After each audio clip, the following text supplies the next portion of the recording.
All right, we have a problem here. Water flowing through a 1.5 centimeter diameter pipe can fill a 500-liter bathtub in 4.9 minutes. What is the speed of the water in the pipe? So I'm given a diameter, I'm given a volume, I'm given a time. So in terms of our two equations that we have for fluid flow, the continuity equation, the Q, the volume per time, is what has both volume and time, but we can relate that to the speed because the flow rate can also be written as the cross-sectional area of the pipe times the speed at which the fluid is flowing. Now, you might notice whenever I'm writing out volume, I'm putting a VOL. I'm writing it out so I don't confuse my volume with the speed.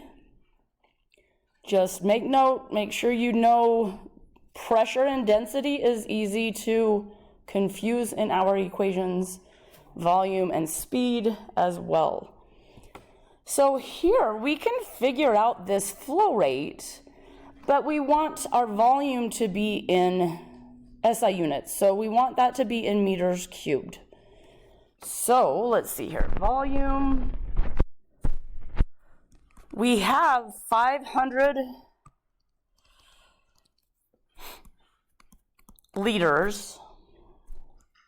If we look on the conversion table in the test notes, we find that there are 1,000 liters in a cubic meter. So this volume is half a meter cubed. Our time, of course, we will want in seconds. We have 4.9 minutes, which, of course, 60 seconds in a minute. So let's get that converted. 4.9, 60, 294 seconds. All right, so with those being in SI units, we're going to essentially have our volume per time.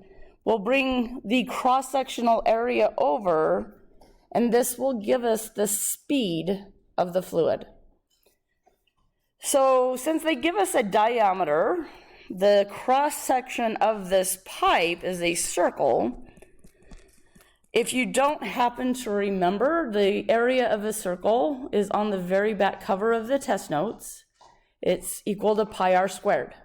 So this radius is half of that 1.5 centimeters, so 0.75 centimeters, or 0.0075 meters.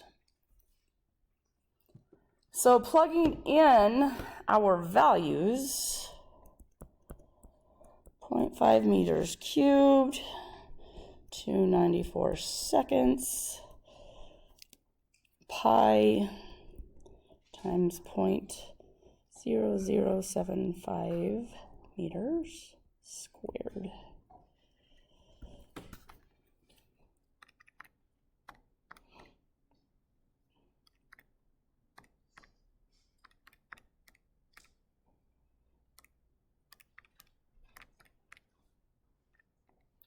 I'm getting 9.6.